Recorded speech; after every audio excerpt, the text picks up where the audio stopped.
আসসালামু আলাইকুম ভিউয়ার্স, আমি তাসফিন রাত ক্যান্টনমেন্ট পাবলিক স্কুল ও কলেজ বীর উত্তম শহীদ মাহবুব সেনানিবাস পার্বতীপুর দিনাজপুরের একজন অষ্টম শ্রেণীর শিক্ষার্থী। তো আমি এখানে উপস্থিত আছি সাইদ শাওন স্যারের ম্যাথ লার্নিং সেন্টারে। তো আজকে আমি অষ্টম শ্রেণীর গণিত বইয়ের 122 নং পেজ পঞ্চম শিখন অভিজ্ঞতার অনুশীলনের 5 নং অঙ্কটি করে দিব। তো অঙ্কটি করবে তাহমিদ। প্লিজ অঙ্কটি পড়ো। তোমার স্কুলের একটি দেয়াল রং করার জন্য যদি 15 মিটার একটি মইকে দেয়াল থেকে 12 মিটার দূরত্বে স্থাপন করা হয় চিত্র গ, তাহলে তুমি ভূমি থেকে মইয়ের শীর্ষবিন্দু পর্যন্ত দেয়ালের উচ্চতা নির্ণয় করো। তো এখানে একটি মই দেওয়া হয়েছে এবং একটি দেওয়ালও রয়েছে। তো আমাদের নির্ণয় করতে হবে দেওয়ালের উচ্চতা। তো অঙ্কটি আমি করে দিচ্ছি। তো এখানে যে চিত্রটি দেওয়া রয়েছে সেটি হলো কিছুটা এরকম। সো গাইস, এটি দেখতে কিসের মতো লাগছে? অবশ্যই একটি ত্রিভুজ। এবং কি রকম ত্রিভুজ? অবশ্যই একটি সমকোণী ত্রিভুজ। তো এখানে আমরা দেখতে পাচ্ছি একটি সমকোণ উৎপন্ন হয়েছে।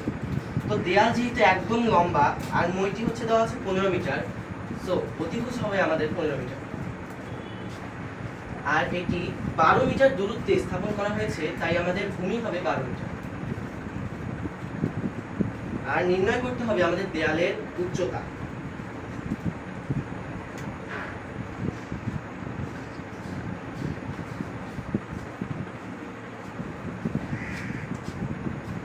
সো গাইস, আমরা কি জানি? পিথাগোরাসের উপপাদ্য অনুযায়ী অতিভুজের উপর অঙ্কিত বর্গক্ষেত্রের ক্ষেত্রফল অপর দুই বাহুর উপর অঙ্কিত বর্গক্ষেত্রের ক্ষেত্রফলের সমষ্টির সমান।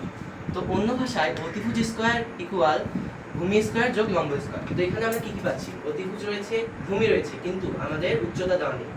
তো সূত্রটিকে একটু বাম পক্ষ এবং ডান পক্ষে সাজিয়ে লিখতে পারি আমরা।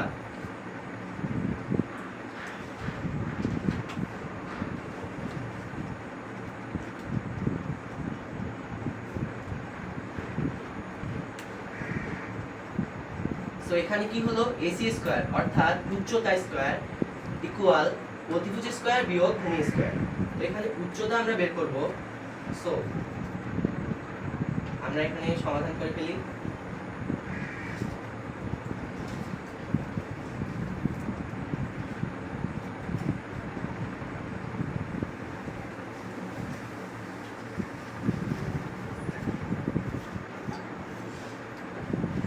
তো এটার উত্তর কিন্তু 81 নয়, কারণ এখানে স্কয়ার রয়েছে। তো স্কয়ারটা যদি এই পাশে আসে তাহলে AC ইকুয়াল √81 হয়ে যাবে। তো √81 আমরা সকলে জানি হবে 9। তো আমরা পেয়ে গেলাম AC অর্থাৎ দেওয়ালের উচ্চতা। তো উত্তর হলো 9। তো আজকের ভিডিওটি এই পর্যন্তই। আশা করি